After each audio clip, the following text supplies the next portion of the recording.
In this presentation, I'll be looking at just a brief talk about the smart grid and the need for demand-side management in the smart grid.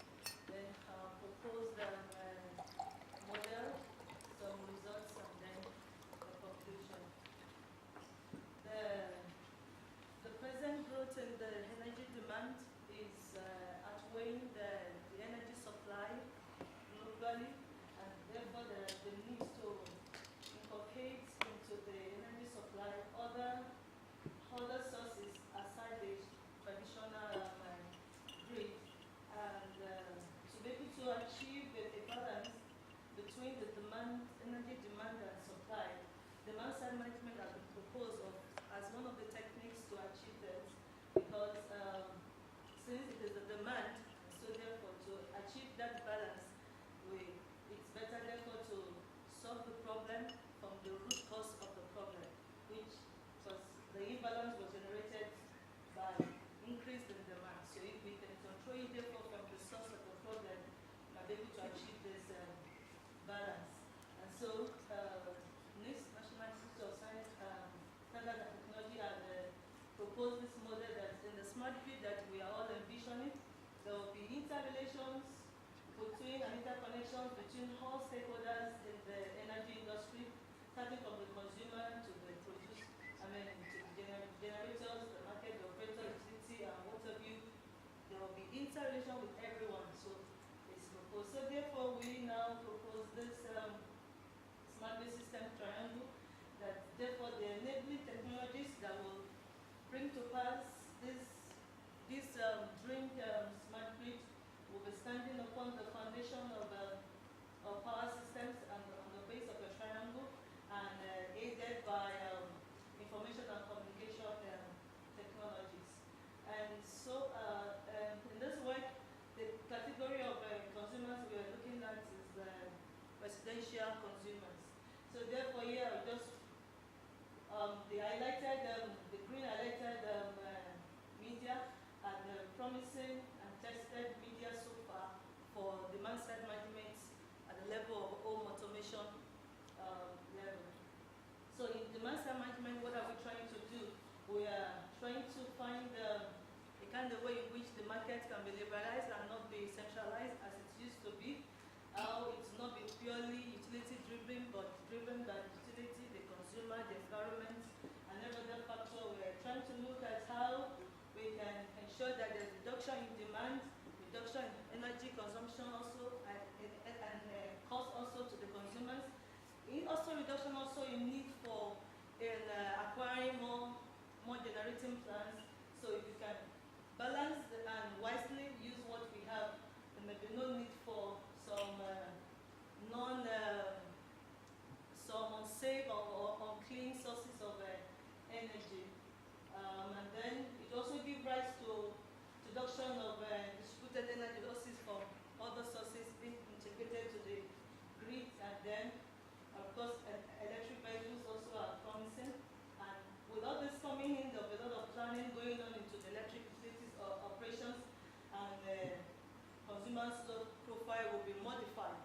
And this load profile will modify in any of these standard six ways. Either we shift the load, or we try to peak, either to clip the peak, or we try to conserve the shape of a consumer's consumption, or we build it if there's need for that. Or we fill the valley that exists in the load profile. Or perhaps there could be some, usually in every system, there's always some consumers put under the flexible condition whereby they are just there so that in case of emergency, when the grid needs them to come up, then that aspect of DSM will be triggered.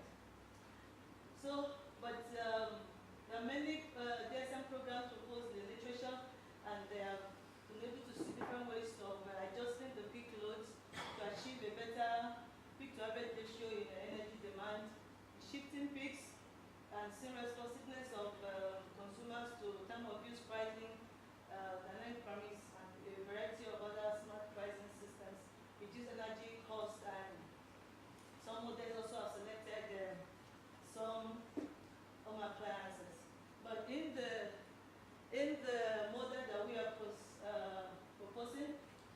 maximum energy scheduling model. What we're trying to do in this model is that we're trying to see that the consumption of the consumers should be able to be an answer and provide some certain solutions. Number one, there must be reduction in the consumption. There must be reduction in consumption cost also to the consumer. And there also must be what we call household level energy poverty. Because globally, there's what is called the energy expenditure threshold. And that is set from nation to nation. It differs between 10% to 15% of household income. So any household in any nation that spends beyond the energy expenditure threshold of its nation, that those households are assumed to be energy poor.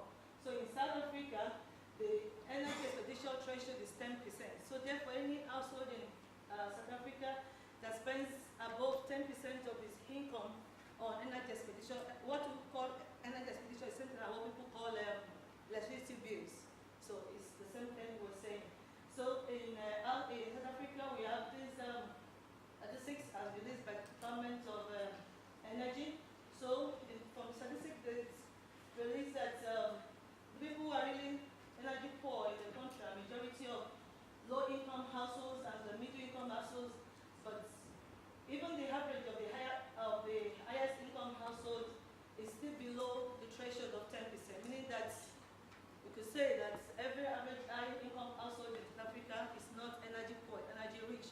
So therefore, that makes the focus of our data acquisition in this session of collecting data to be based on the low income and the middle income households. Although we also propose that any high income household that decide to use the model could also, but we did not collect data from high income households. So in our model, we also want to feeding into our algorithm, the tariff. So far we have tested the algorithm with flat rate tariff consumers and time of use consumers in household. We also feed in the household income into it. Then I'll show the formulation soon. Then the output is supposed to give us an optimized consumption. This consumption also must be with consumers' comfort, because we discovered that there are many GSM models, but some of these models, after optimization, the consumption pattern of the consumer varies a lot from the initial consumption. Therefore, the lifestyle of the consumer is highly modified. Therefore, we inculcate a measure of satisfaction and variance from the initial consumption into the model, and then have an optimized energy expenditure.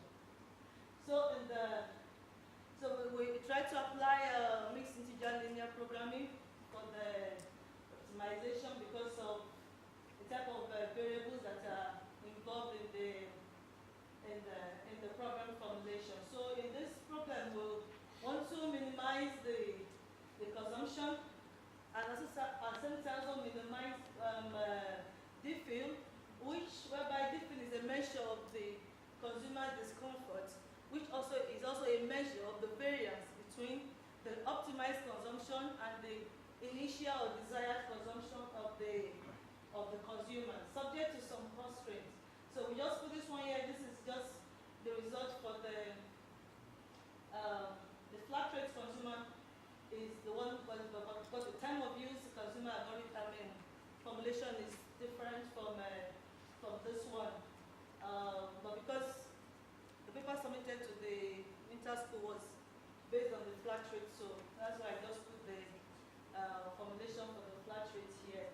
And subject to this constraint, so what we did was that we factor in the income of we put a limit of how much that household should consume in a day based on its, and we call that IMAXD, which IMAXD also is a function of the income. It's directly proportional to the income and proportional to the tariff and the number of days in the particular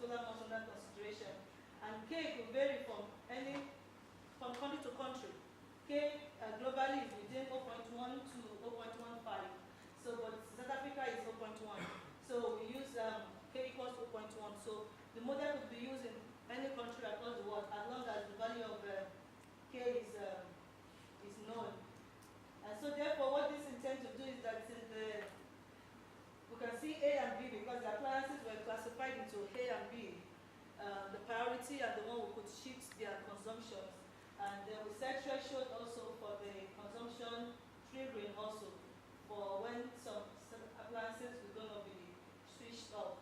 So when we ran these simulations, we discovered that we were able to help most of the households all of the households anyway, to reduce their consumption. This one, it looks so close, but there's just small, like little difference between the initial and the final because of the sizes of some of these households and their living patterns.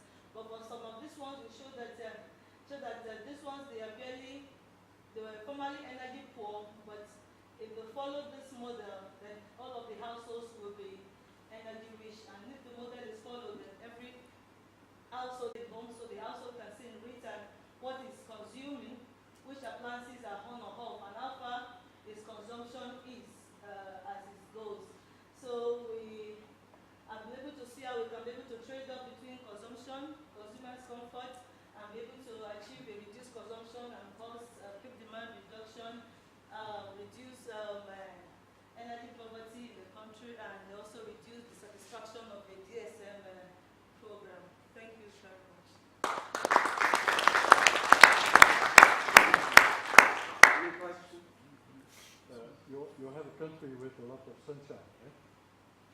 So what happens if you store energy in a big battery, like some plants? So you create a system with memory, of course. It would be interesting to see. Yeah, we're considering that to see the effect of D-House into the model. Yes, it's an ongoing work. Okay. Yeah. Because if I have a personal solar home system, yeah. Oh no, you have a personal, you generate your own energy, but Yeah. I mean, in fact, you can store energy, and then during peak times you can use the energy that you have already in the house, right? That means that in your model you create memory. The question is whether you can, what is The the source benefit? of power will be. Can you benefit from that? Yeah. It's under consideration already. Okay. Yeah, the future one. One more question? Yes. How do you determine the satisfaction? Satisfaction, yeah, we determine, like I said, the measure of the load profile that comes out after optimization and the load profile of the house, the way that household desire to use electricity normally, and what we have proposing it to use using this model. So that variance is what we use to measure the satisfaction, to see how far from their desired pattern is our new pattern. And so we try to put a tolerance limit and test some levels of tolerance in it. Okay. Thank you. Let's give it up for the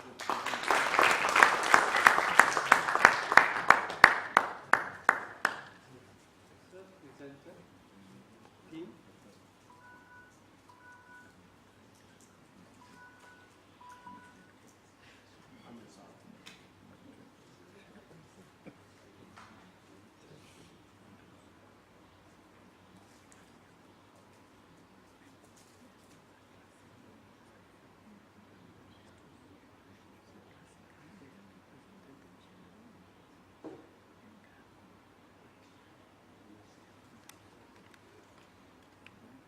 Hi, thanks all for coming. My topic is an energy efficient reactive jamming technique for GSM systems. My supervisor is Dr. Jakob Fassbelt. Today I'll be presenting to you existing jamming solutions, reactive jamming, intelligent jamming, GSM frame structure and frequency structure, the channel structure and the channel mapping, call setup procedure, and system setup and game plan. Existing set jamming solutions, the three basic solutions are always-on jamming, deceptive jamming, and random jamming. Always-on jamming is, as it sounds, it's just an always-on noise that drowns out your legitimate signals. Deceptive jammers works in a similar way, except it transmits legitimate packets to confuse the system if you think like the channel is always busy. Random jammers sleep for a random amount of time and they're awake for a random amount of time. So it's not random, but it's decided by whoever makes the system. Pros to this, basic to implement, cheap to build, tons, use a lot of energy, and they're easily detectable. The random jammers tried to solve the energy wastage problem. Reactive jamming was an improvement onto this, where jammers wait until a signal is detected before it starts transmitting. So what it does is it sits in the distance to the channel. When it detects communication on, it will transmit noise for as long as the communication is going and then stop with its stuff. These are energy efficient now because they're not always transmitting. Much harder to detect because they're only transmitting when the communication is taking place. More complex to implement and more expensive, well that's changing. Intelligent jamming was the next step. It's aware of the communication protocols in use, which means it actually knows what's being used on the channel for communication. So it can target specific control packets and doesn't waste energy on overheads and stuff like that. A lot more complex to implement and requires better hardware because it needs to be processing at the same time. GSM frequency structure, there's two frequency bands, uplink and downlink, both 25 megahertz. They have a channel bandwidth of 200 kilohertz, which gives you 124 different frequencies you can transmit on. And there's 8 transfers per frequency, so you can get 8 users per frequency. Frame structure, there's two types of multi-frames. You have traffic multi-frame and control multi-frame. The logical channels, which are those two multi-frames, are mapped onto physical channels. The two categories of logical channels are traffic channels and signaling channels. The signaling channels have 3 subcategories: broadcast channels, dedicated control channels, and common control channels. The common control channels are the focus of this investigation. Channel mapping, this is the most common form of GSM channel mapping. First is frequency correction, which is how the mobile synchronizes to the frequency. Second is synchronization channel, which is for timing synchronization. Then broadcast control channel are for broadcast messages, and common control channel are for general setup and teardown of communications. You can see there I crossed out the common control channels that targeted the investigation. Common control channels, there's 3 different types. In the uplink you have the random access channel, which is used by the mobile to request channels. And then downlink you get paging channels, which tells the mobile about calls coming through, and access granted channel, which tells it whether calls have been accepted or rejected. Call setup procedure. For mobile originated calls, which is when you're making a call, the mobile sends a channel request to the base station, then the base station responds with immediate assignment message saying yes or no. Then for base station originated, which is when you're receiving a call, the base station sends a page to the mobile, then the mobile repeats the same procedure. It's a connection-oriented design, so before calls or messages can go through, it has to set up a connection. You can see I've highlighted the 2 that are the same. For my system, my hardware setup, I'm using USRP NT10 with the WVX daughter board and tri-band antenna, software, Linux, GRGSM, Near Radio, and OpenBTS. For OpenBTS, it's an open source implementation of a GSM network. It pretty much has everything a GSM network has except for the transmitter. So it's the same as mobile networks in most ways.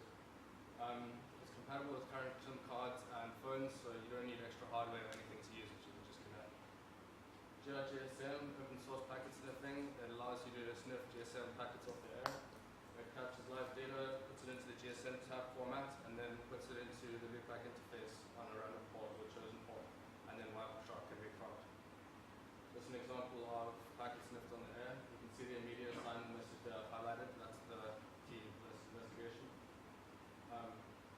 The request reference is in the immediate assignment message. It tells all the mobiles which phone the immediate assignment message is for. So it allows them to say, okay, that's my call coming through. That request reference is sent by the mobile when it's requesting a channel for a call, and then it's returned by the base station when the call is being accepted or given. So by corrupting that request to, and it'll be able to block the calls.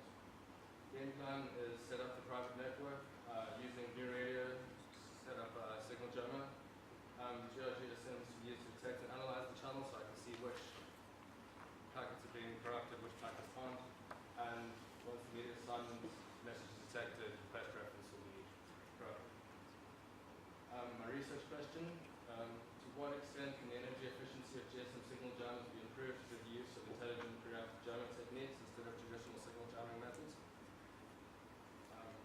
Issues, GSM burst only lasts 577 microseconds, so this may create too large of a delay transferring between the USRP and the computer and back to the USRP again. So the USRP has an onboard FPGA which can be reprogrammed, and the signal jammer can be implemented on there, which should reduce the latency of these. Future direction of this, it can be specialized to block just calls or just SMSs or just data connections, which will allow it to be used or possibly be used in public places, whereas now it's not allowed. And then blocking all communication except for specific numbers, i.e. emergency numbers and stuff like that. Thank you. Questions?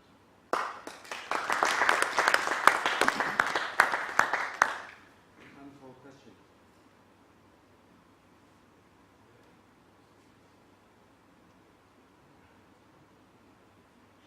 Yes. Is this legal? No, not like commercial. It is. Not for commercial applications, for military applications it is.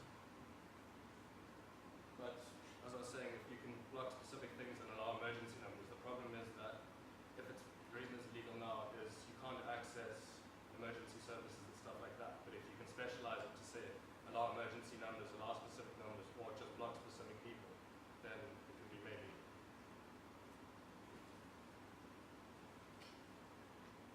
I know you are busy setting up a test bed, but my question is the same. How you test it? I would say my concern is how you test it. Are you going to test it on the not on the free spectrum? I mean on the licensed no. Using OpenBTS, you set up a private network, and then using that GRGSM, I can step back. So once my signal jammer is being implemented, I can monitor it and see what's being corrupted and what's not. And then using OpenBTS, I can take it out of the currently used spectrum.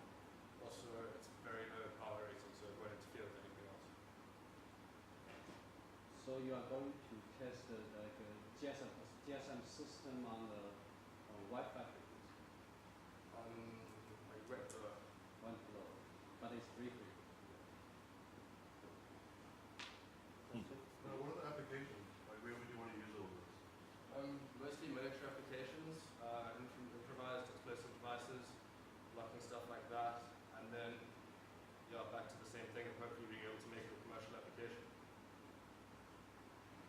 Also, just generally in military, if you have communication advantage over your enemy, then you have a huge advantage.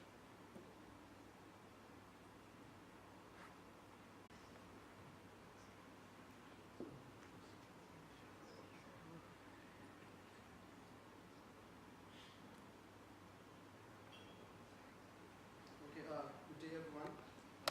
My name is Ignatius Shambu, and I'm working on the wireless optical communication of LEDs to start from camera for residential energy efficient water too. I've recently started this research, and my supervisor is Mrs. Reverend Ovijo. So this is the overview of my presentation. First of all, I'll give a brief background of why we're doing this research, as well as to define the problem of the current system that we have on the market, for the company that we're dealing with. And then we're going to describe the product that currently exists. Also, give information on the design that we currently employed on the 42. And then we're also going to expand on the client specifications that they gave us to implement in the research.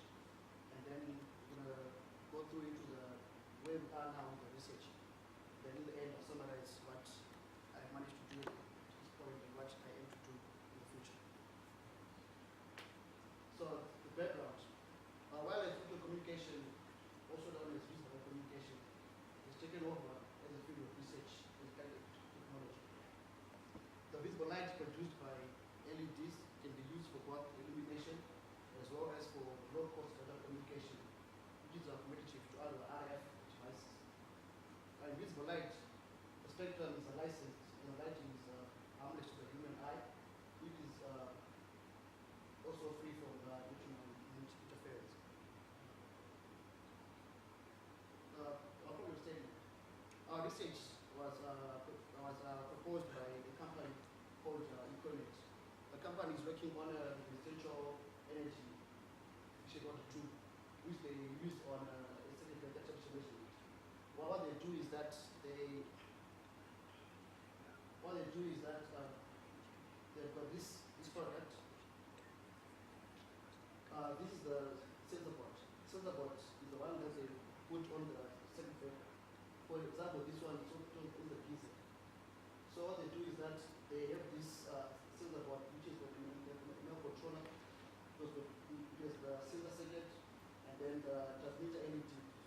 So as long as the geyser is on and there's a flow of electricity, the temperature measurement, this breaker is heated up. Then they measure the temperature.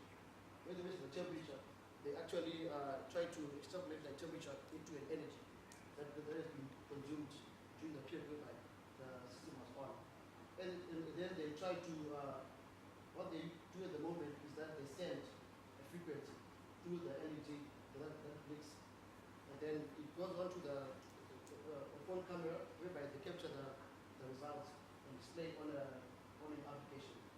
At the moment, they only managed to hijack a heart rate monitor application whereby the beat per minute are then calculated in software to create the amount of energy that is consumed in a day, kilowatt hours. You can actually estimate how much energy the person consumes in a month and in a long period of time, like 20 years. Okay. The reason is because we're in the middle of an energy crisis, and people need to know how much electricity they actually consume in a day, in a week, in a month. So our goal is to be able to change the consumer's behavior, educating them on the energy usage. Okay. So at the moment, they can only communicate the frequency with the energy, which is analogous to the temperature and the energy that they consume. But to be really able to change the consumer behavior, is need to be able to give them more information, hence the need to transfer a reasonable amount of data through the LED to the smartphone camera communication. So in this case, you can actually employ now visual communication, whereby the wavelength of the net emitted by the LED automatically provides us with a signal carrier, and the density of the light is not really high speed to superimpose the data. So with this system at the moment, what they have, they use an STM32 microcontroller, and they program that in a cellular for that microcontroller. And they use microvision, IEEE, for the programming of the microcontroller, using Nucleo L053RH programming board for programming the microcontroller. But at the moment, the client hasn't really quite explained to us how this software is working. So our aim is to develop a new software altogether for the system. And then the client specified that we need to be able to send information, such as the time intervals whereby we are actually concerned on, and the energy consumed in that time. And be able to show the updates, which are the measurements of 1 second on the smartphone screen every second. This calls for faster energy communication, and as a result, we need to have a faster communication, be able to send through a lot of more data. So our aim is to be able to have an application that tells the user that at a particular time, let's say for example, at the time that they're taking a shower, they consumed, let's say 2 kilowatt hours, and they can see that on the application on the phone. So we need to research as well for now the performance can be enhanced by having multiple LEDs as a transmitter instead of only one LED that the client have on the system. So we look at the methods that we could implement to maximize the spectral efficiency for the communication process, in dealing with multipath dispersion and interference that limit the maximum transmission rate when using multiple LEDs.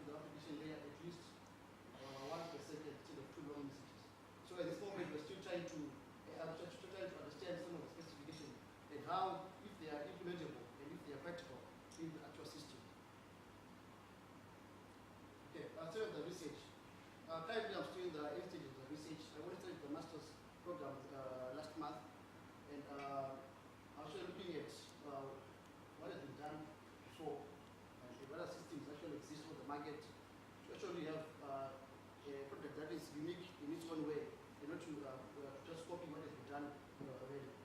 So also have derived the best method for improving the communication process in relation to employing the multiple LEDs. So, in actual sense, what we have is we're looking at a system like this.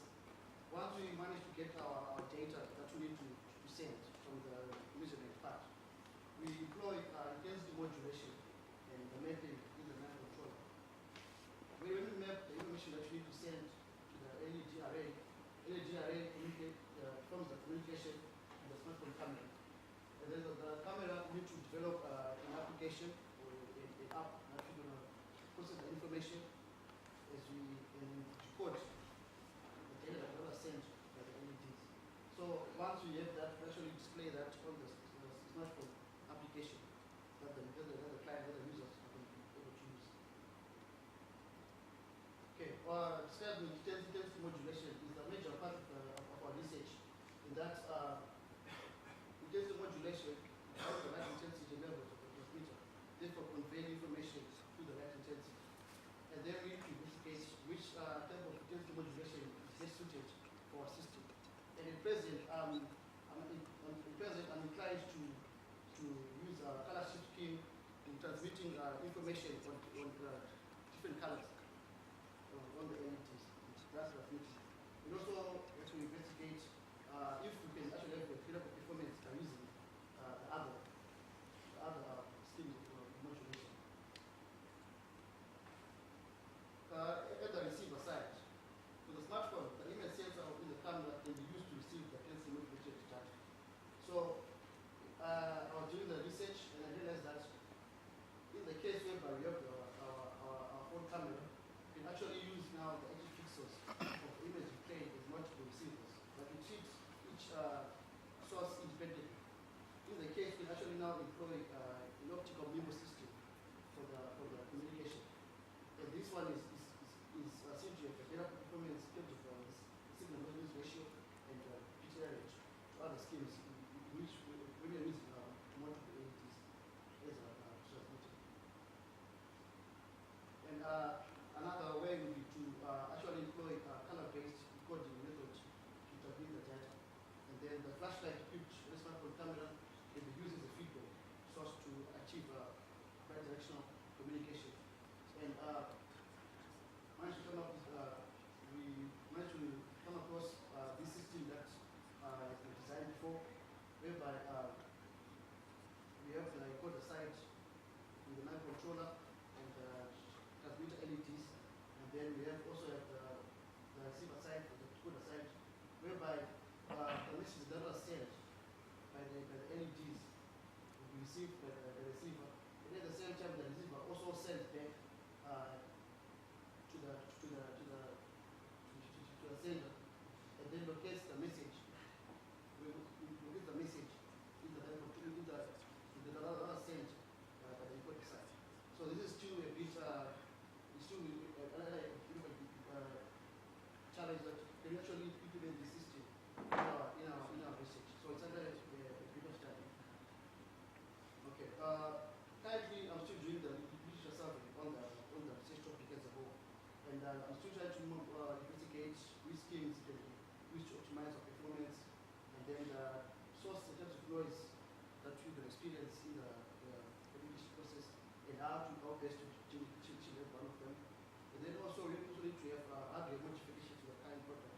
Since we only have one LED as in our transmitter side, we also have to now expand to using multiple LEDs.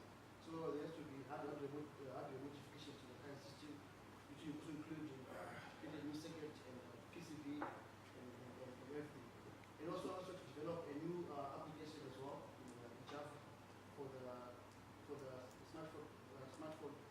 So at the moment we're still very much in the edges of the research, and this time I'll ask if there are any questions.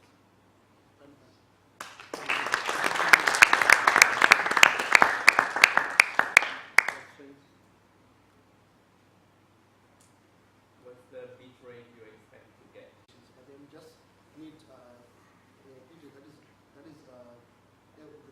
enough for us to be able to transmit all the information that you need to decode. So we have really quantified what period we're actually looking at specifically. And one of the concerns is privacy. So Privacy. yes. Do you look at the privacy of your system? I think I have to look at it. That's because if you can detect what you are transmitting, then you know when a person is absent or not. I mean, what I want is to have privacy. That means that if I send information about my consumption, then I don't want somebody else to be able to. Oh, okay. Oh, sorry. Maybe I didn't try to make that clear.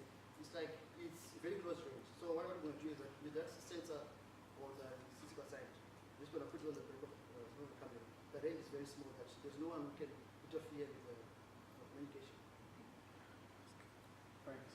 So do you assume that you can control the parameters of the camera, like the frames per second and things like that? So Frame speed.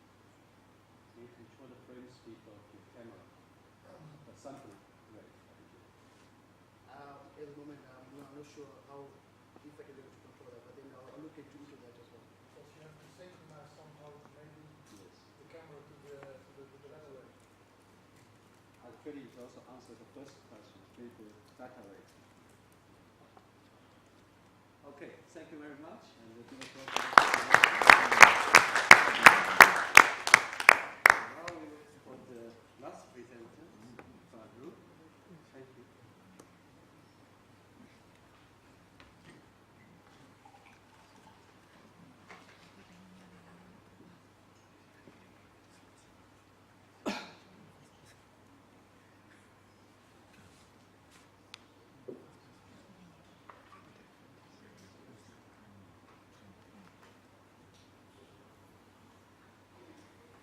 Good evening. This is Dia Farouk. Okay, I'm from the PLC section. I will talk today about power line communication using street lines. Using street lights for transmitting, broadcasting, and controlling communication signals over low voltage current. The contents. So I will talk about PLC introduction, PLC integration with future networks, basic network elements, project objectives, solution schemes, and obtain results. This is just an introduction about PLC communication lines. We just want to use the available electrical wires and power lines available. The usage of electrical power supply networks for communication purposes, which is will reduce the cost as it's already available wired networks. Okay. Our mission is to develop the science and technology that will fundamentally transform the power line infrastructure to cost-effectively and high-quality communication lines.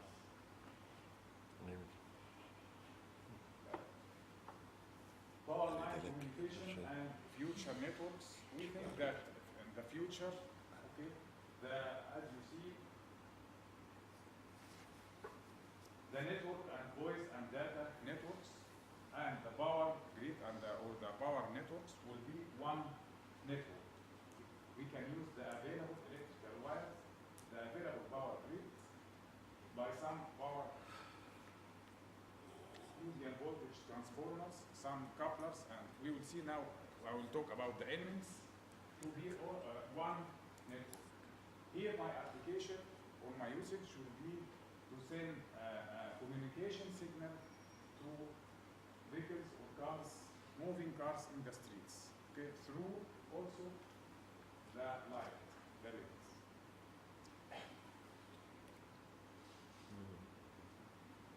Here is just a small introduction about the PLC main components, which of course we will use in our application. Okay. The first is the PLC modem. Okay. We have the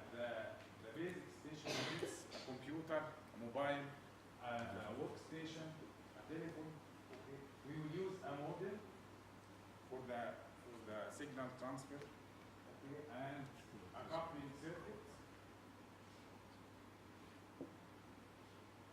so that we can integrate or we can use the one single network, which is the power network, to communicate both the electrical signals and the communication signals. Sometimes we may use repeaters as well for long distance communication. What's our project objective? To propose an adequate design of complete circuit connecting two different media for data transmission.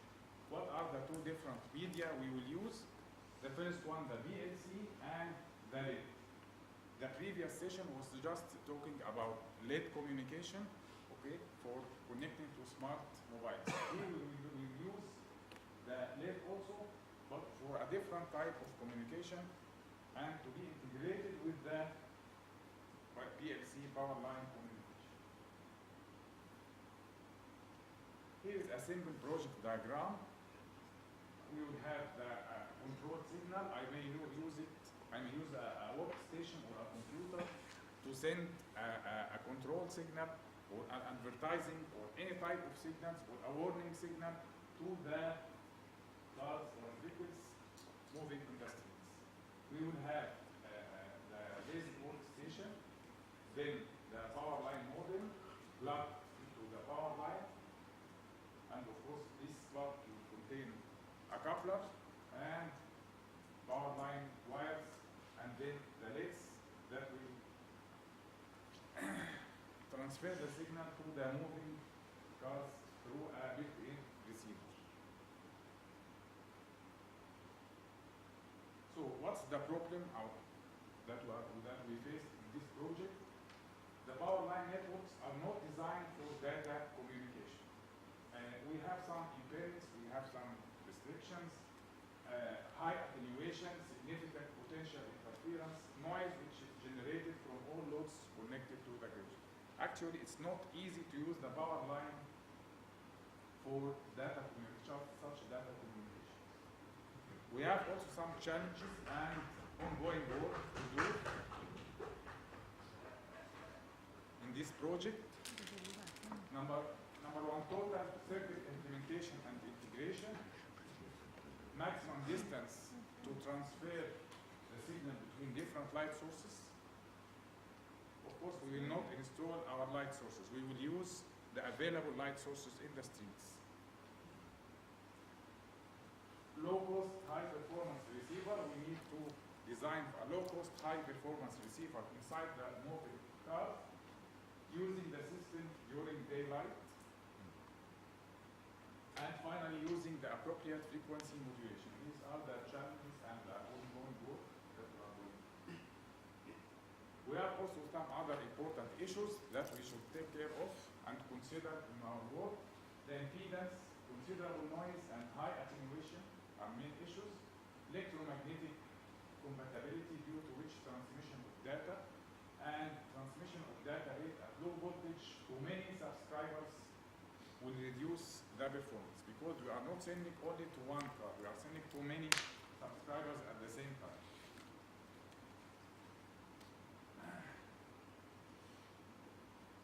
Use modulation techniques. Usually in such projects we have to choose between the well-known modulation techniques like CDMA, FSK, OFDM. Split frequency shift keying is the one that we choose in our project. It's cost effective. Here, this project mainly is concerned by cost reduction. We should think about cost reduction in the receiver, in the transmission, the lines. So split frequency shift keying is the modulation technique due to its low complexity and low cost. We will also use a coding technique at the final stage, okay, that can help us to make the transmission over power lines robust against permanent frequency disturbances and impulse noise. And of course, today and yesterday, many people talked about the codes.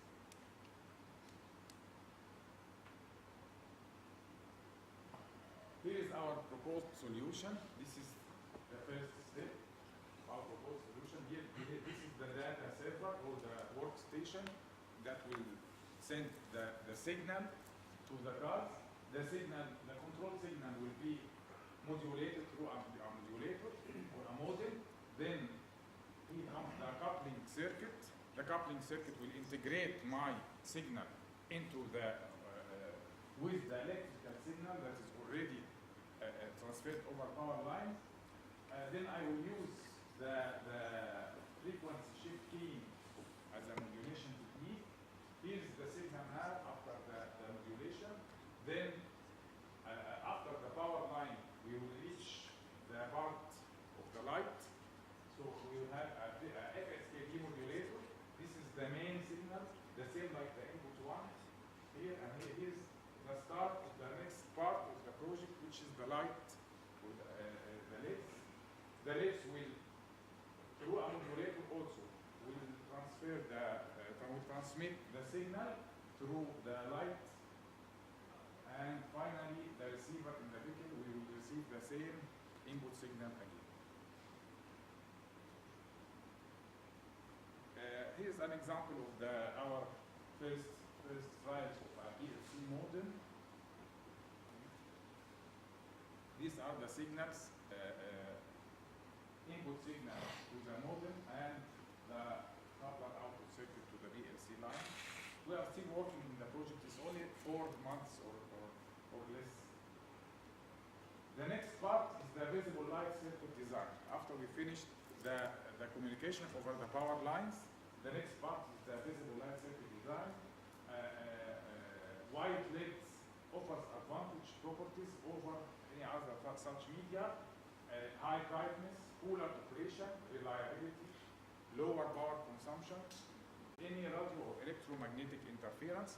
So there will be no any side effects or any defects on the moving cars or in the people inside the cars. The function is based on the fast switching. This is the way we will use the LEDs for data communication. It's different than the other way that my colleague talked about the previous session.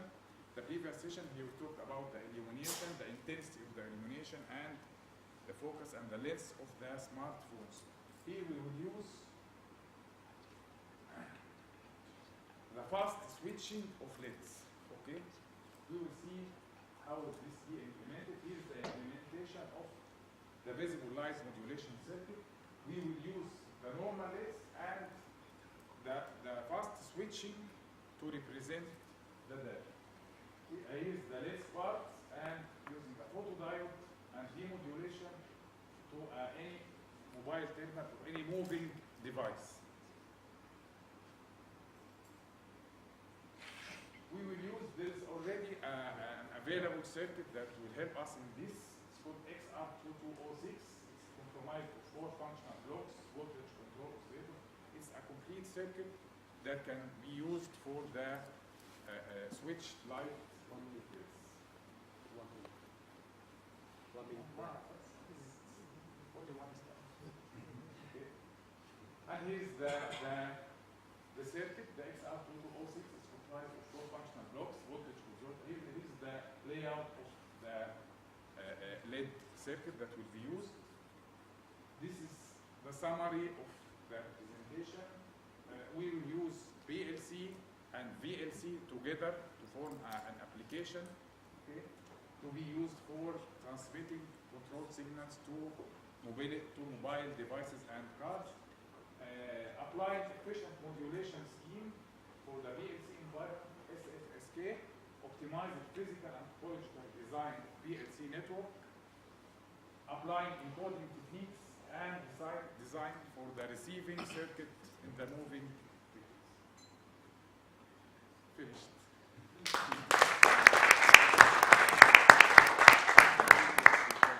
Any question? Yes. What is the distance, the maximum distance you can work on using PLC networks? Yes, this was a question. If you remember, I said this is one of the challenges. There is Because the distance between two street LEDs are not controlled by us. okay, but we should be further than the indoor and the outdoor. Yes, we are talking about the outdoor. It seems like it's an outdoor application. Yes, it's an outdoor application. Yes. So it's only working at night. Yes, it's also one of the challenges. How can we use it during the daylight and the maximum distance? They were in the slides. The two questions, yes. But how can it work during the day? You have to keep the lights on.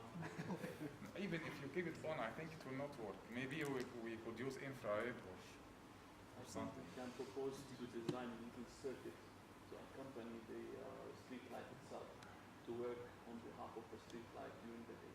Sure. That could be a solution.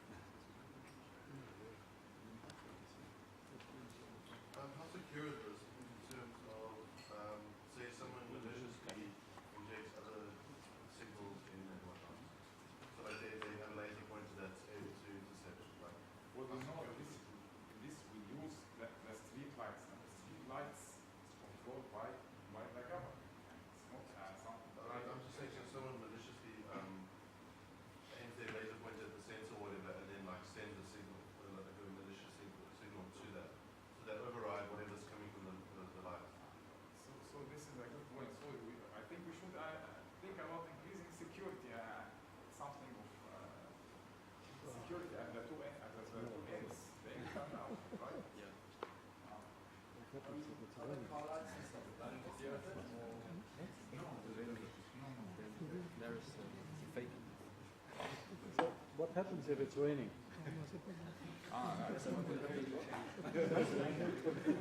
Doesn't rain. Yeah, in South Africa, 70% sun. Thank you very much. We conclude this session. And the next session will start 4:45.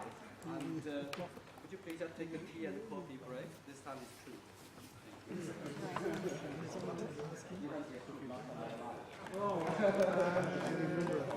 You're talking about interference or something. Yes, yes. One other light sources be interfering. Yeah, it's a major source of interference and visible. Yeah, because now I have light which around you being your own interference, it's the same channel. Thank you. Thanks for. Welcome the first presenter, Akin Happy, to come to present his work.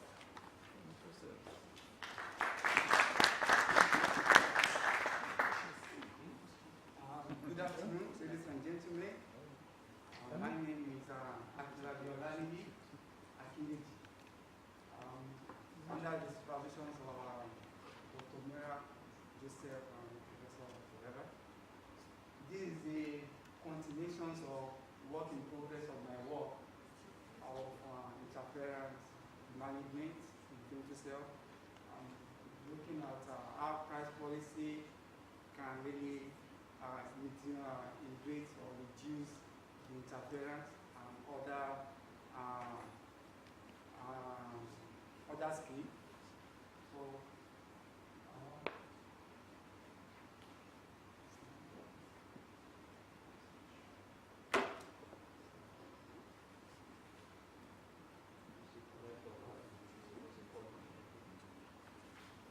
yeah, this is the outline, introduction, objective, what is femtocell, and the benefit, challenges, and others. Yeah, introduction. Femtocells is aimed to increase coverage, capacities, and data in the environment. It's mainly based on in the environment, comparing to the microcell base stations that we use here in Africa, and likewise the physical cells. The applications of the new technologies, these new technologies to both home and houses provide good quality voice, and likewise high performance services. The objective is to mitigate interference, constraint of interference, and also the quality performance in the network. Also to distribute the common resources for reliable transmissions within the femtocells in this cellular network, and also to promote fairness and quality of services among the femto users.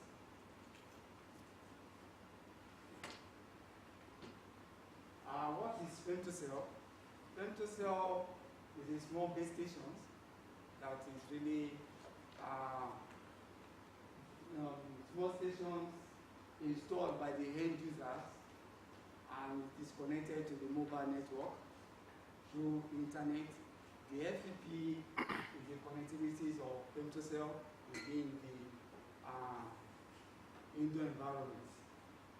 And this is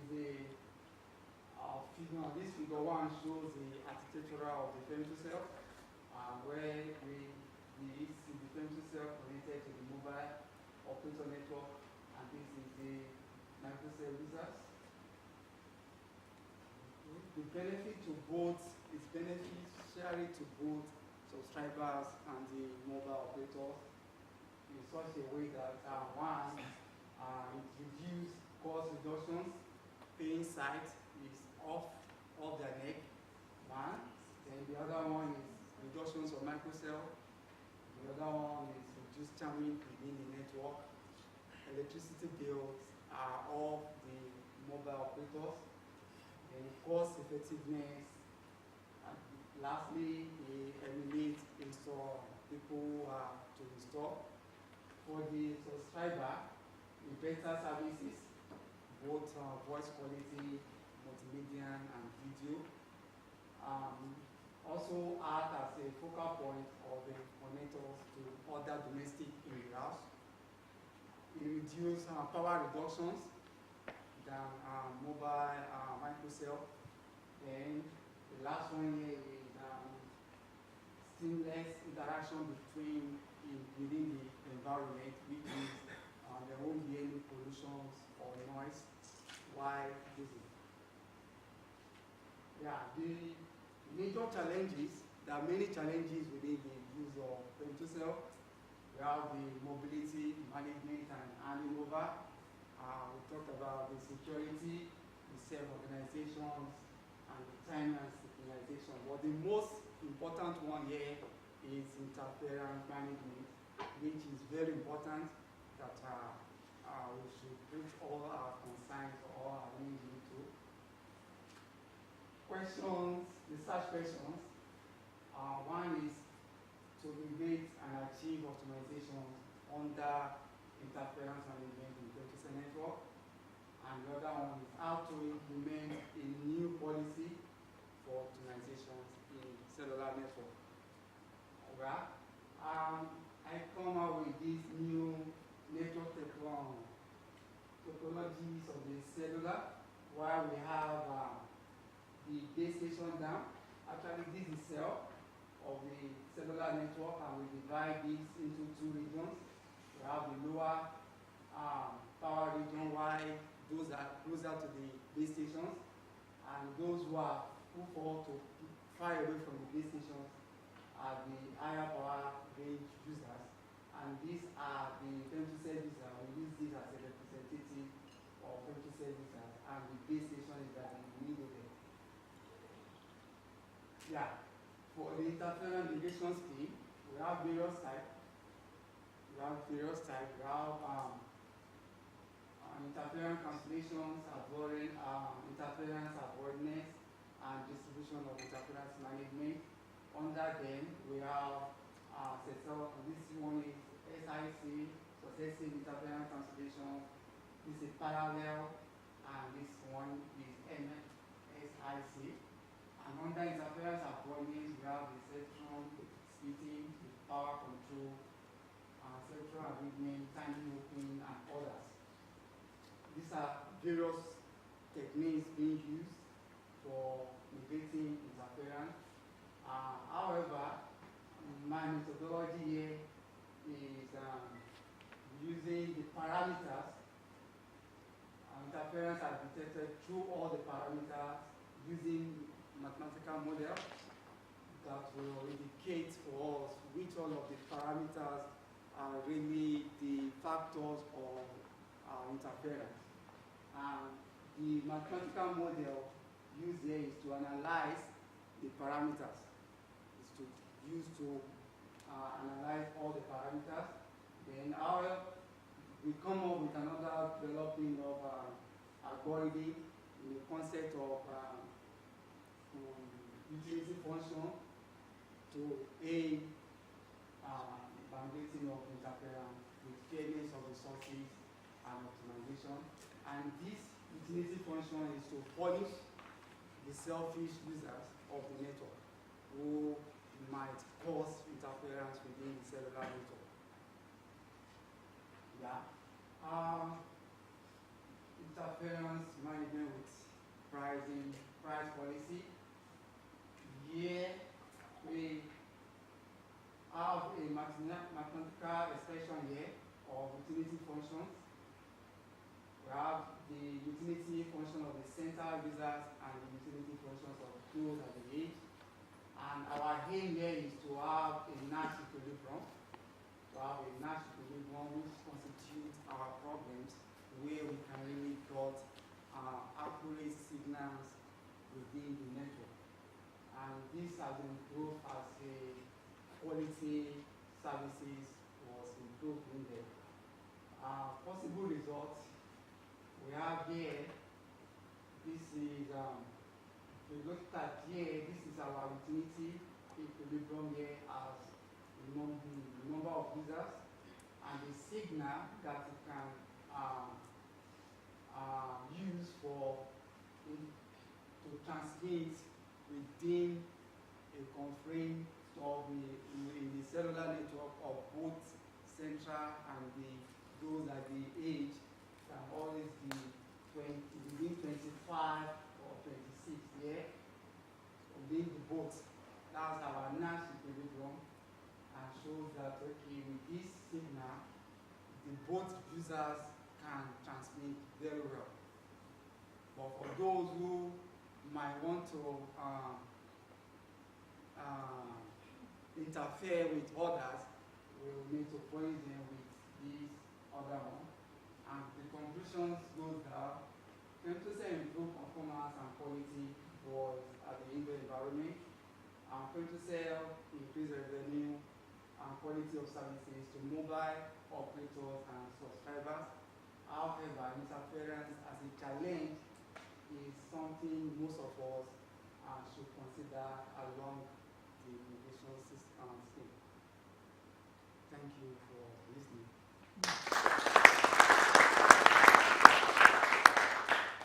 Thank you.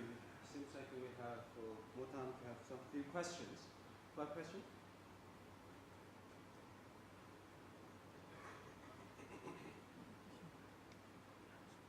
Okay.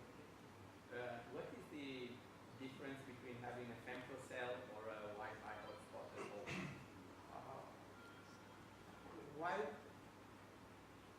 Well, actually in Africa we don't really have femtocell operating because Wi-Fi might be standing by for femtocell, but as time goes on, femtocell has a lot of services than Wi-Fi in area of security and in area of synchronizing the home. In case of when you are not there, your home is saved and other things like that. But for now, we don't really have that in Africa that we can really. Do you know if, for example, a mobile phone using Wi-Fi uses more battery than if it's using a femtocell? Or vice versa? No, I don't know.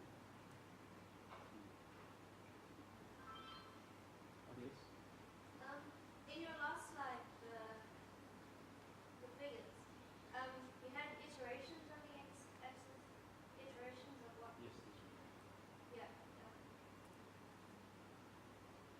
So I'm asking iterations of what? What do you iterate? That signal.